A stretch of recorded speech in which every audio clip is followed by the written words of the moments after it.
우리에게 주시는 하나님의 말씀은 신약성경 요한복음 9장 26절에서 41절까지의 말씀입니다.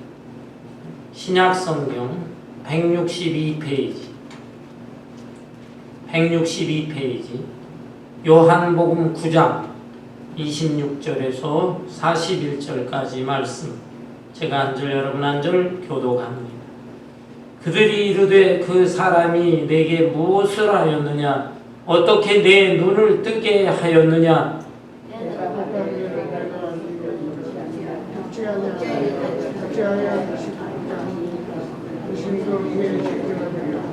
그들이 욕하여 이르되 너는 그의 제자이나 우리는 모세의 제자라. 하나님이 모세에게 말씀하신 줄을 우리가 알거니와 이 사람은 어디서 왔는지 알지 못한다. 그 사람이 대답하여 이르되 이상하다. 이 사람이 내 눈을 뜨게 하였으되 당신들은 그가 어디서 왔는지 알지 못하는도다.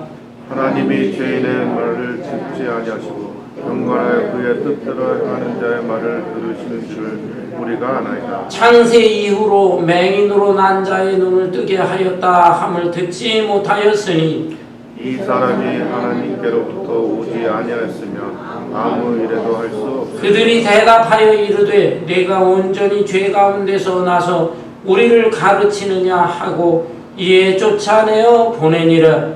예수께서 그들이 그 사람을 쫓아낸다 하는 말을 들으셨으니 그를 만나사 이르시되 내가 인자를 믿느냐? 대답하여 이르되 주여 그가 누구시오니까 내가 믿고자 하나이다. 예수께서 이르시되 내가 그를 보았거니와 지금 너와 말하는 자가 그이니라. 이르되 주여 내가 믿나이다 하고 절하는지라. 예수께서 이르시되 내가 심판하러 이 세상에 왔으니 보지 못하는 자들은 보게 하고 보는 자들은 맹인이 되게 하려 함이라. 바리새인 중에 예수와 함께 있던 자들이 이 말씀을 듣고 이르되 우리도 맹인인가? 예수께서 이르시되 너희가 맹인이 되었다면 죄가 없으려니와 본다고 하니 너희 죄가 그대로 있느니라. 아멘. 옛말에 이 사람의 몸이 천냥이라고 한다면 눈은 900냥이다 라는 속담이 있습니다. 눈의 크기는 사람 이 몸집 전체 크기의 5,000분의 1 정도밖에는 되지 않습니다. 그럼에도 불구하고 이 눈은 너무너무 소중합니다. 눈으로 여러 가지 정보를 얻게 되는데 모든 정보의 85% 정도의 정보를 얻는다는 것입니다. 어떤 모양을 본다든지 또 크고 작은 것들을 본다든지 다양한 색깔을 본다든지 또한 무엇이 나에게 유익한가 해로운가 무엇이 안전한가 위험한가 등등 이런 정보를 다 눈을 통해서 얻을 수 있는 것입니다. 반면에 또한 마음, 우리의 마음이나 감정도 눈을 통해서 눈빛을 통해서 나타나기도 합니다.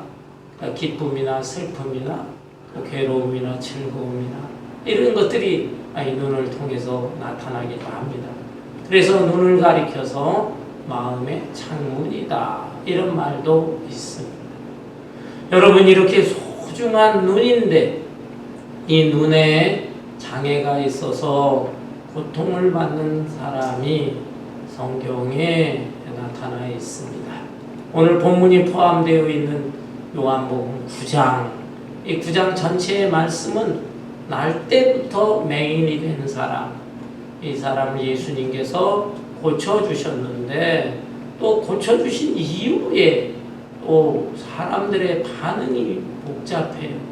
여러 가지 사건들이 발생하게 되는데 이 내용이 요한복음 9장 전체에 나타나 있습니다. 9장 1절부터 7절까지는 예수님께서 이 날 때부터 소경된 사람을 고쳐주시는데 침을 땅에 뱉어서 진흙을 이겨서 그 진흙을 이 소경 맹인의 눈에 발라주었습니다. 그리고 너는 여기에서 아주 멀지 않은 곳인데 실로암 못에 가서 씻으라 명하셨을 때 이 맹인이 그대로 순종을 해서 눈이 떠지는 놀라운 기적 사건이 기록되어 있습니다.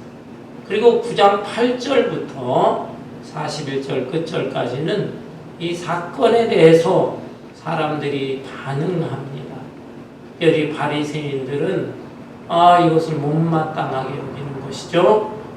이 소경이 눈 떴는데 예수님이 고쳐주셨다라는 사실을 인정하려고 들지도 않았습니다. 예수님을 미워하는 것이었어요. 그래서 이 소경이 예수님이 나를 고쳐주셨다라는 말을 못하도록 협박을 가하고, 그럼에도 불구하고 이 사람은 또 담대하게, 나는 그 사람이 어떤 사람인지 모르지만 내가 눈 뜬 건 사실이다, 이렇게 용기 있게 고백을 하기도 합니다. 그리고 마침내 예수님이 또 나타나십니다. 그래서 이 육신의 눈을 뜬 소경, 이 소경은 영적인 눈까지 뜨게 되는 것이고, 바리새인들은 육신의 눈이 떠 있는 것으로 아주 자기들이 자신만만해 하면서, 하지만은 사실은 자신들의 죄가 무엇인지도 모르면서 이런 말을 한다. 그래서 너희들이 소경이다 하는 취지로 이 말씀을 하셨습니다. 먼저 오늘 말씀을 보겠습니다. 본문 말씀 26절 그 전에 24절부터 보면, 이에 그들이 맹인이었던 사람을 두 번째 불러 이르되 너는 하나님께 영광을 돌리라.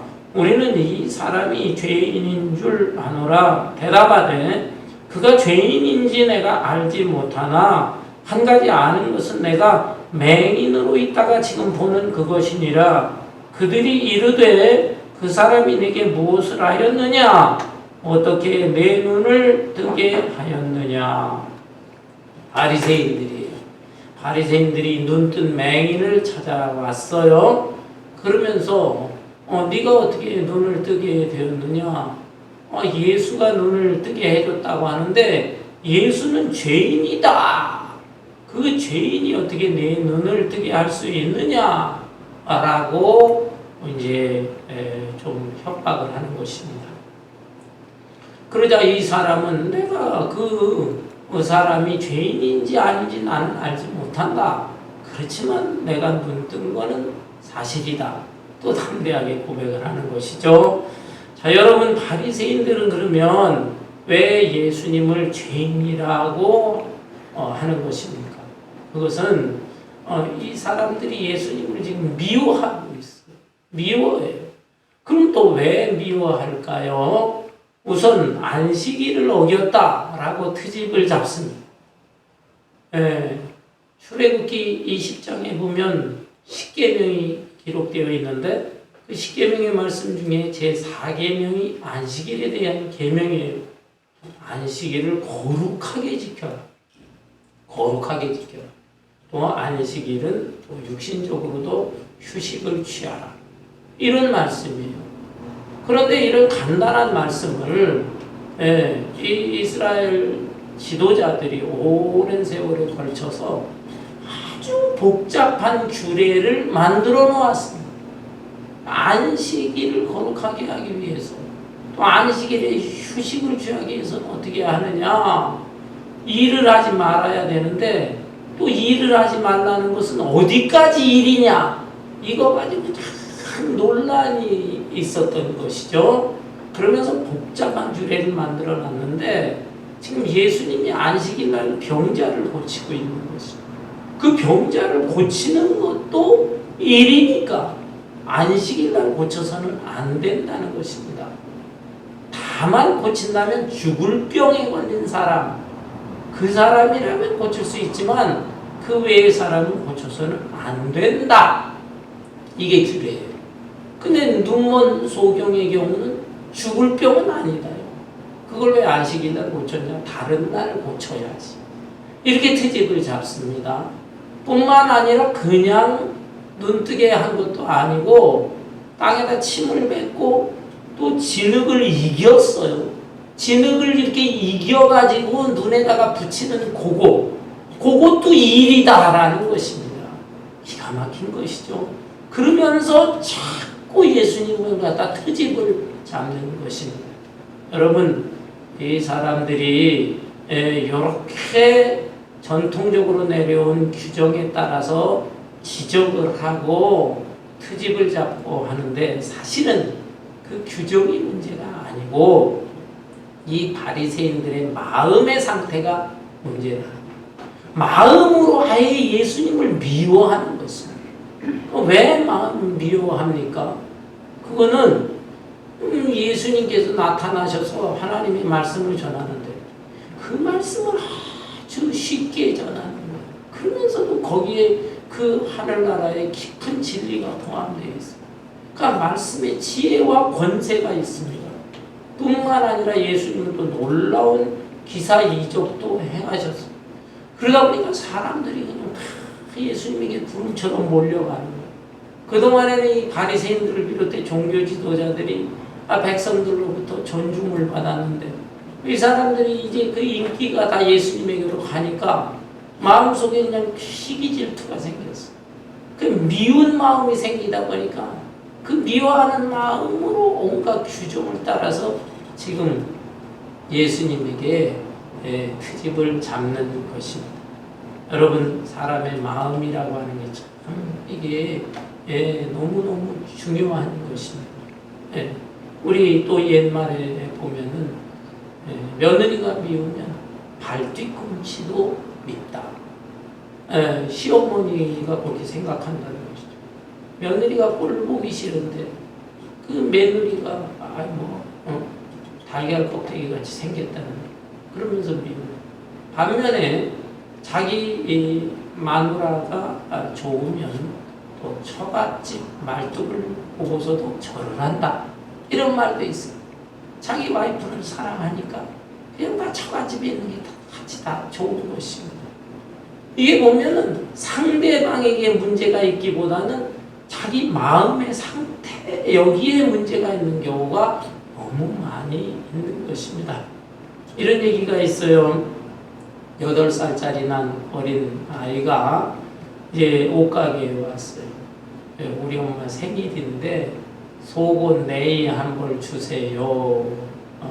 이렇게 요구를 했어요. 그랬더니 점원이 하는 말이 니네 엄마가 키가 크냐 작으냐 얼마나 뚱뚱하냐 홀쭉하냐 그거를 물어보면 이 아이가 정확한 치수는 모르니까 우리 엄마는 너무 예쁘게 생겼어요. 예쁜 사람이니까 예쁜 옷을 주세요 라고 말했어요. 점원이 생각할 때 예쁘다고 그러니까 아주 날씬한가 보다. 그래서 색깔도 예쁘고 또 품도 좀 작은 그런 날렵하게 생긴 옷을 내주었어. 그런데 그 다음 날이었어요. 이 어린아이가 자기 엄마와 함께 다시 옷가게에 왔습니다.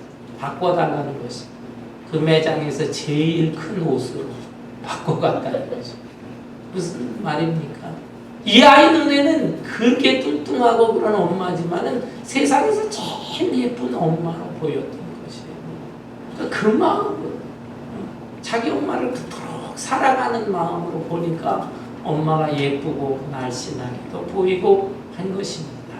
여러분, 많은 경우에 또 대부분의 경우에 우리가 다른 사람을 좋아한다든지 또는 다른 사람을 미워한다든지 하는 것은 그 상대방에게 문제가 있기보다는 자기 자신에게 문제가 있고 자기 자신의 마음의 상태가 좋지 않게 되어 있다는 것을 알아야 됩니다.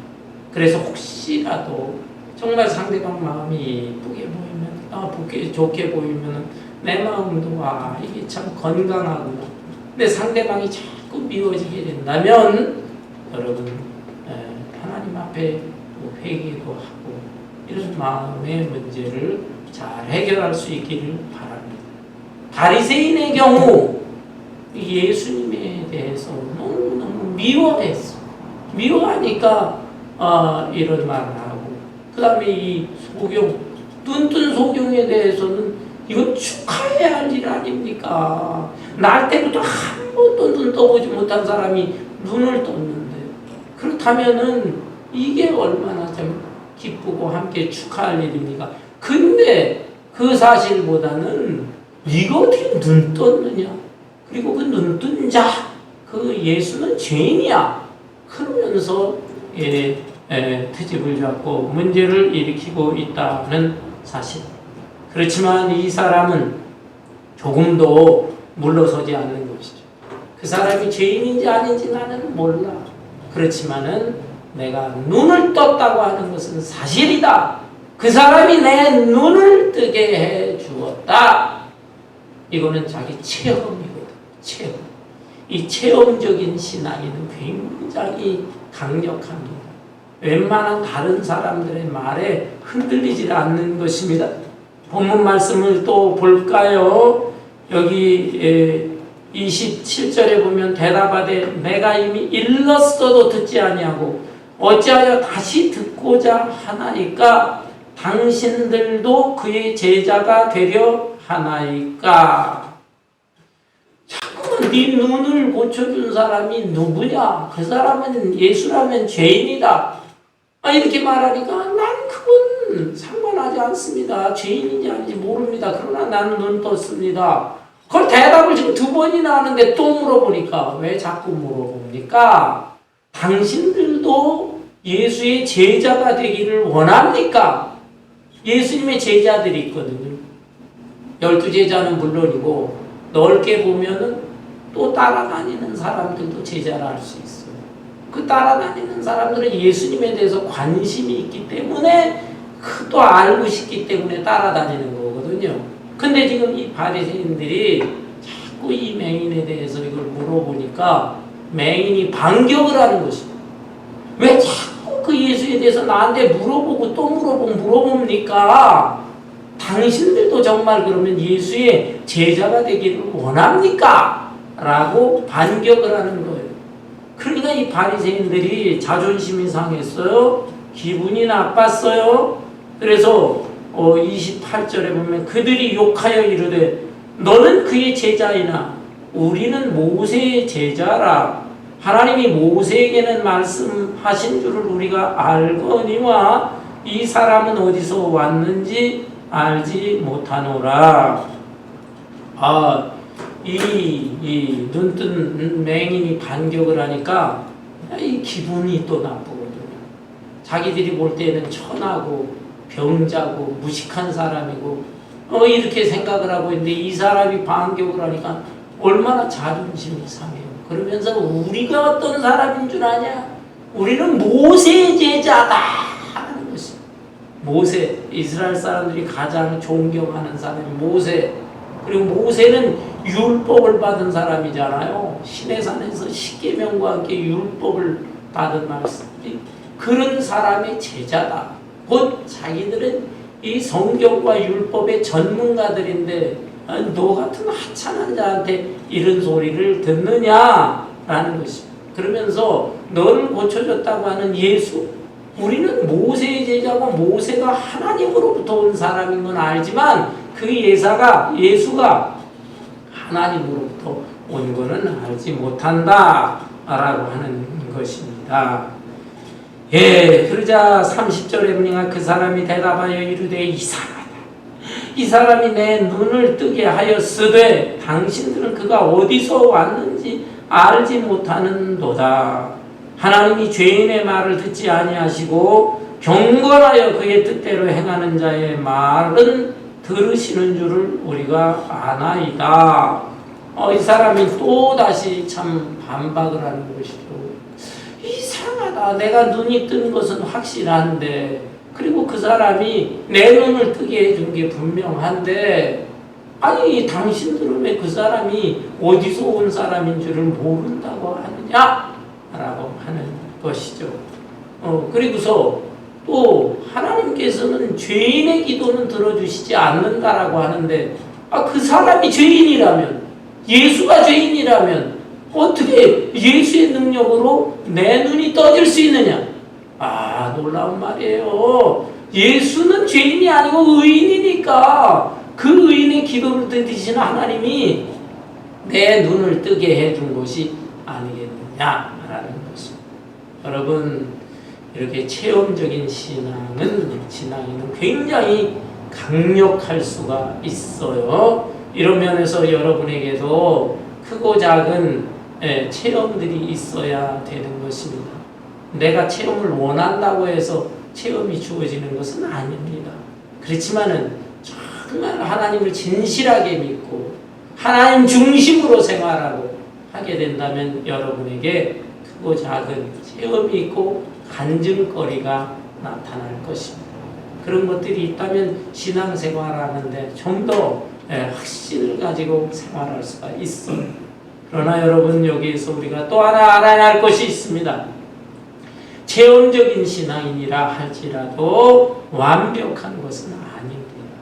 왜냐하면 세월이 흘러요. 세월이 흐르다 보면은 의심이 듭니다. 예를 들어서 내가 죽을 병에 걸렸는데 40일 금식 기도도 하고 뭐 해서 병이 나았다라고 할 때 하나님께서 나를 고쳐주신 것이라고 그렇게 체험적인 신앙을 다른 사람 앞에 간증하고 합니다. 그런데 세월이 자꾸 흘러가다 보면은 이게 정말 내가 그렇게 금식도 하고 기도도 해서 하나님이 고쳐준 것인가? 아니면 어차피 이 병은 낫게 될 병이 아니었을까? 시간이 지나다 보니까 난 거지 하나님이 고쳐주신 게 아닐지도 몰라. 이렇게 자꾸 의심이 생긴단 말입니다. 뿐만 아니라 내 가정에서 운영하는 사업이 어려웠어요. 어려운 가운데서도 내가 주님을 위해서 또 교회를 위해서 어려움 당한 사람을 위해서 자기도 어려운데 헌신하고 봉사했어요. 그랬더니 정말 놀랍게 기적같이 이 사업이 번창하게 되었습니다. 이거에 대해서도 하나님이 나와 함께 해주셨구나 확신을 가지고 또 다른 사람들에게 간증도 합니다. 근데 세월이 또 지나다 보면 무슨 생각이 드냐면 정말 우리 하나님께서 해주신 것일까? 내가 그래도 능력이 있으니까 내가 오랜 세월 경험이 있으니까 내 실력으로 사업이 잘 된 거지. 그런가 하면 또 여러 가지 운때가 맞아서 잘 된 거지. 무슨 하나님이 도와주셔서 내가 축복을 받은 건가? 의심이 든다니까. 흔들려. 이런 경우가 생기기 때문에 우리는 다시 하나님의 말씀으로 돌아가야 되는 것입니다. 이 체험적인 신앙이 아니고 머릿속만 좀 아는 이론적인 신앙, 이론적인 신앙은 힘이 없어요. 마음에 확신이 없고 머리로만 있으니까. 그러나 반면에 이론적인 신앙이 아니고 체험적인 신앙, 이것만을 가지고 하게 되면 잘못하면 자기 체험을 너무 강조하니까 다른 사람들하고 이렇게 조화를 이루기도 어렵고 고집을 잡고 버리니까. 그리고 자기 자신도 시간이 지나다 보면 마음속에 의심이 생기고 흔들리기도 합니다. 따라서 우리는 이 두 가지를 잘 균형을 맞출 뿐만 아니라 그래도 최종적으로는 하나님의 말씀이 진리의 말씀이잖아요. 이건 변치 않는 말씀이다.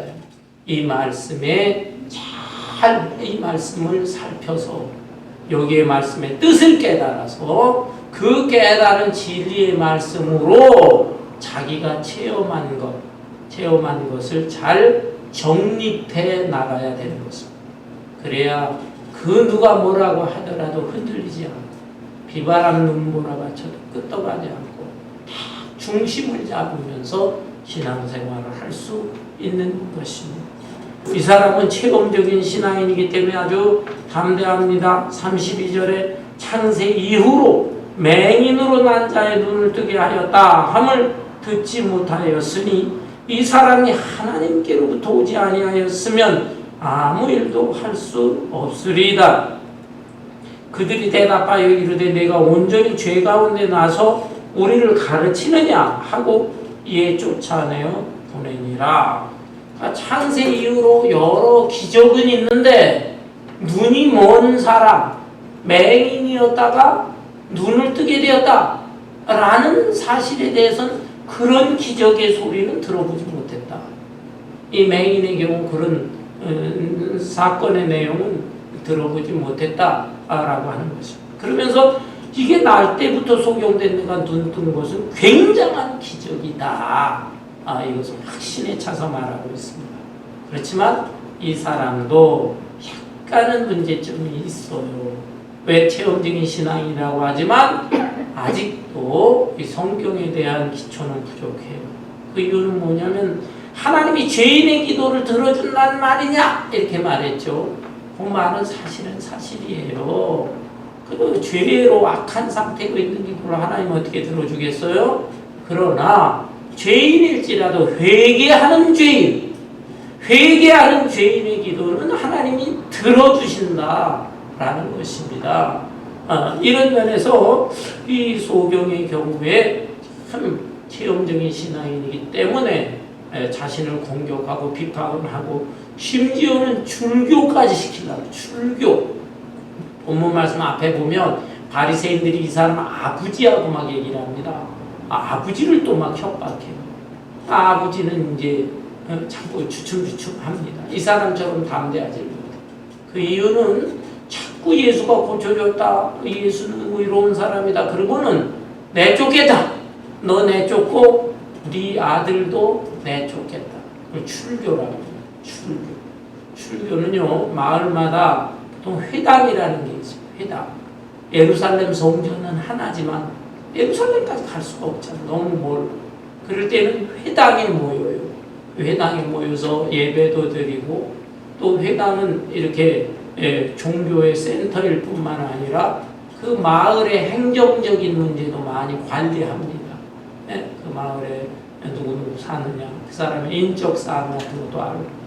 근데 회당에서 출교 쫓겨나면 하나님 앞에 예배도 못 드릴 뿐만 아니라 그 마을에서 사회생활을 할 수가 없는 것이죠. 그 사람 거기서 제명당하는데 그러니까 뭐 물건을 매매하기도 어려운 것이고 심지어 그런 사람이 죽게 된다면 장례도 제대로 치르지를 못하게 만드는 그런 법이 있는 것입니다. 출교시킨다. 무서운 법이에요. 아버지는 출교시킨다고 하니까 주춤하는데 이 아들은 그런 말을 할지라도 자기 체험 때문에 확신 있게 대답합니다. 그러나 조금 이렇게 성경 말씀에 대해서는 이치적으로 부족한 사람이죠. 어쨌든 이런 상태에서 지금 이 사람은 결국은 쫓겨냈어요. 쫓아내어 보내니라. 일단은 이 사람을 바리새인들이 화가 나니까 내쫓아버리고 추후에 법적 절차를 거쳐서 완전히 출교시키는 것입니다. 여러분 이런 상태에서 이 사람은 그들로부터 쫓겨났는데 예수님이 나타나셨어요. 예수님이 이 사람을 만나 주셨습니다. 35절에 보면 예수께서 그들이 그 사람을 쫓아냈다 하는 말을 들으셨더니 그를 만나서 이르시되 내가 인자를 믿느냐 대답하여 이르되 주여 그가 누구시오니까 내가 믿고자 하나이다. 예수님께서는 이 소경을 만나 주셨어요. 육신의 눈을 뜨게 해주셨지만 더 중요한 문제가 남아있기 때문에 예수님께서 이 사람을 일부러 만나 주신 것입니다. 이 사람을 만나서 뭐라고 말씀하셨습니까? 내가 인자를 믿느냐? 인자. 여러분 인자라고 하는 이 말의 뜻은 맨 사람의 아들이다 이런 뜻이에요. 글자 자체는. 근데 이 인자라는 말은 예수님이 자기 자신을 스스로 말하는 거죠. 스스로 인자다. 나는 인자다. 아니 왜 하나님의 아들인데 사람의 아들이라고 스스로 인자라고 그러셨을까요? 이 인자에 대해서는 이제 성경학자들도 여러 가지 얘기를 하고 목사님들도 얘기를 합니다. 근데 많은 분들이 인자, 예수님이 하나님의 아들이지만 스스로 겸손하셔서 사람의 아들이다 이렇게 표현한 것이다. 이런 말하는 분들이 있어요. 그것은 잘못된 것입니다. 오해.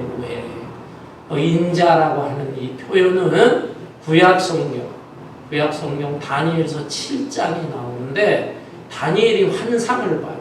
다니엘 선생 환상을 볼 때 하나님 보좌, 하나님 계시고 그 우편에 인자 같은 이가 앉아 있는데 이 인자가 하나님의 모든 권세를 위임을 받아서 온 세상 만물을 다스린다. 그런 환상을 보게 됩니다.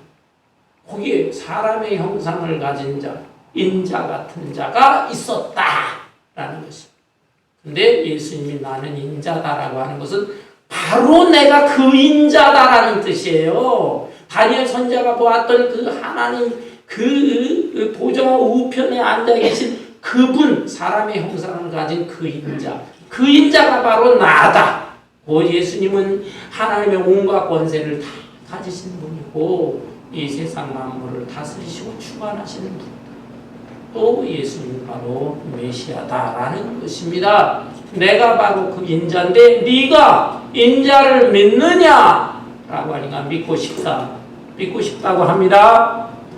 성령께서 이 소경의 마음을 감동하시는 것이에요. 37절에 예수께서 이르시되 네가 그를 보았거니와 지금 너와 말하는 자가 그이니라 이르되 주여 내가 믿나이다 하고 절하는지라.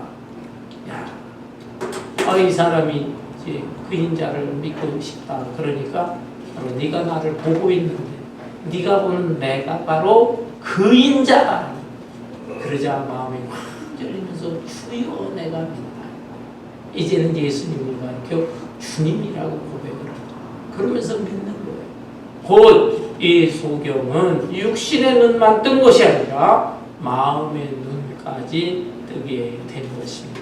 사랑하는 성도 여러분, 사람의 눈에는 세 종류의 눈이 있습니다.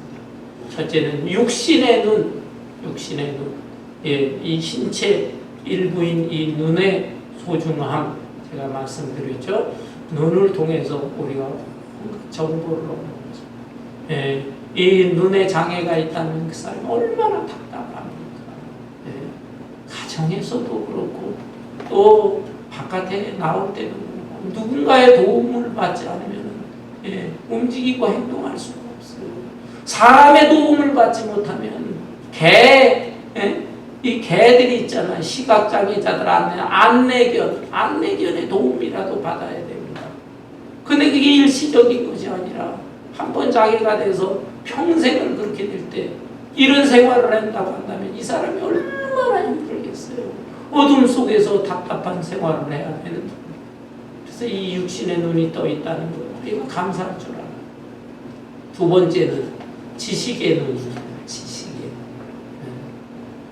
지적인 눈인데 이것은 알아야 되는, 배우고 알아야 되는 것입니다. 모를 때에는 답답해요. 모를 때. 글을 읽을 때 글을 모르는 사람들이 얼마나 문맹이라고. 문맹. 한글에 대해서 문맹은 뭐 거의 없지만은 나이가 들어서 미국에 오시는 분들 미국에 와서 영어에 대해서 참 답답하지 않습니까? 어떤 분 제가 아는 분은 이 운전은 어떻게 해서 배웠어요? 운전을 배우는데 사인판을 못 읽는 겁니다. 영어의 ABCD를 배우질 못한다. 그래서 어디로 오라고 그러냐면 너무너무 난처해 하는 것이고, 그리고 또 자기가 다니는 길, 그걸 어떻게 해서 외웠는데 ABCD를 모르니까 그 글자 모양을 봐가면서 그거를 외우는. 그래가지고 운전하는 분들 제가 한 두세 명 아는 거 있어요. 목사님, 부끄럽기도 하지만 최소한 ABCD는 배우세요. 시간 많이 걸리지 않으니까 그건 배우셔야 됩니다. 제가 이렇게 말해요. 그러나 그는 영어 좀 안다고 그래도 다른 것도 무식한 사람 많아요. 컴퓨터 모르는 사람 컴맹이라고 합니다. 컴맹. 저도 이 컴퓨터 뭐 이렇게 다루는 건 잘 못해요. 제 아내가 그걸 다 하고 있어요. 제가 컴맹 정도는 아니지만 컴퓨터 하게 되면 굉장히 스트레스를 받습니다. 어떻든 시대가 점점 이렇게 바뀌고 그러는데 시대에 적응하기 위해서도 배워야 돼. 힘들지만 어렵지만 노력을 해서 이 지적인 눈도 밝아져야 되는 것입니다. 그러나 이런 눈보다 더 중요한 것은 영적인 눈인 것입니다. 영적인 눈. 영의 눈이 밝아져야만 우리 하나님도 보고 예수 그리스도도 보고 영안으로 보는 것이죠. 하늘의 천국의 세계로 또 앞으로 이 세상이 종말을 고하지만 종말 후에 펼쳐질 그 영원한 세계, 새 하늘과 새 땅, 완전한 천국이에요. 그것도 영안을 통해서 내다보고 그러면서 그 안에서 내가 오늘 하루하루를 어떻게 살아야 될 것인가. 이것을 제가 깨닫고 또 저희가 다짐도 하고 하게 되는 것입니다. 이 본문에 나오는 이 육신의 눈 멀었던 맹인, 이 사람은 예수님 만나서 육신의 눈도 떴지요, 영적인 눈도 떴어요. 반면에 바리새인들은 어떻습니까? 여기 본문 39절부터 보면 예수께서 이르시되 내가 심판하러 이 세상에 왔으니 보지 못하는 자들은 보게 하고 보는 자들은 맹인이 되게 하려 함이라 하시니, 바리새인 중에 예수와 함께 있던 자들이 이 말씀을 듣고 이르되 우리도 맹인인가?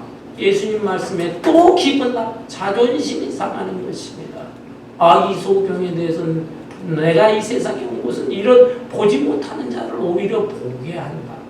그건 무엇입니까? 육신의 눈만 뜨게 하는 것이 아니라 마음의 눈도 맹인이었는데 그 자신의 죄를 깨닫고 회개를 하고 또 메시아를 사모하고 하나님 나라를 사모했을 때 눈을 뜨게 되는 것이다. 내가 이런 자들을 위해서 왔다. 반면에 보는 자는 보지 못하게 한다. 육신의 눈 뜨고 지적인 눈도 있어가지고 많이 배웠다고 그러고 그러면서 교만에 빠진 자, 자기가 죄인인 것도 알지 못하고 회개하지 않는 자, 그런 자들은 오히려 눈먼 장님, 영적인 눈먼 장님이 되게 합니다. 그 말을 들으니까 기분 나빠요. 우리도 맹인이란 말이야? 그런 것이죠. 자기네들은 눈이 멀쩡하고 배운 것도 많고 그러는데 말을 들으니까 이 기분이 나. 우리도 맹인인가? 라고 하니까 41절에 예수께서 이르시되 너희가 맹인이 되었더라면 죄가 없었으려니와 본다고 하니 너희 죄가 그대로 있느니라. 차라리 너희가 우리도 맹인이구나, 우리가 영적인 맹인이야 라고 인정하면서 회개하면 차라리 너희들은 보게 될 기회가 있지만 아예 우리가 왜 맹인이란 말이야? 라고 하게 되기 때문에 너희들은 영영 보지 못하게 될 것이다 라는 뜻입니다. 사랑하는 성도 여러분, 우리의 눈은 어떻습니까? 우리 육신의 눈에 대해서 정상적이고 눈이 좋은 사람은 한 1.5, 눈이 좀 더 좋은 사람은 2.0. 제가 중고등학교 다닐 때까지는 1.5였다가 2.0까지도 올라가 본 적이 있어요. 그런데 세월이 흘렀습니다. 저도 지금 굉장히 시력이 안 좋아요. 이 성경 같은 이런 책을 보려면 반드시 돋보기를 써야 됩니다. 여러분의 시력은 어떻습니까? 1.5, 2.0인가요? 근데 2.0이 눈이 제일 좋은 거 아닙니다. 세계적으로 연구를 한 걸 보면은 눈이 4.0도 있어요. 저 몽골이라든지 티베트 같이 광활한 초원에서 한평생 사는 사람들은 항상 먼 곳을 봐야 되잖아요.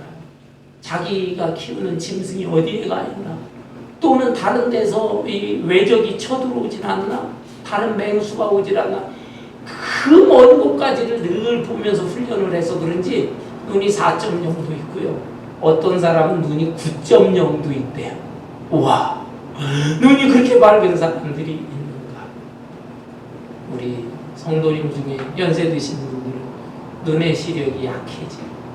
그래서 그냥 글을 못 읽는 정도 돋보기가 아니라 백내장도 생기고 녹내장도 생기고 망막의 이상도 있는 그런 분들이 있을 것입니다. 세월이 흘러가면서 어쩔 수 없는 현상이기도 합니다. 그러나 영적인 눈은 다른 것입니다.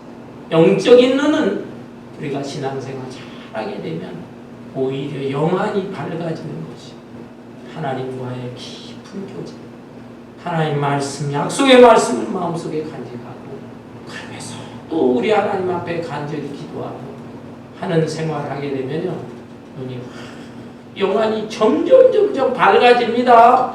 1.5, 2.0이 아니에요. 눈의 시력이 4가 아니고 9가 아니에요. 더 엄청나게 무한대로까지 점점 밝아져서 우리 하나님과 예수 그리스도 하늘의 천상의 세계가 확 펼쳐집니다.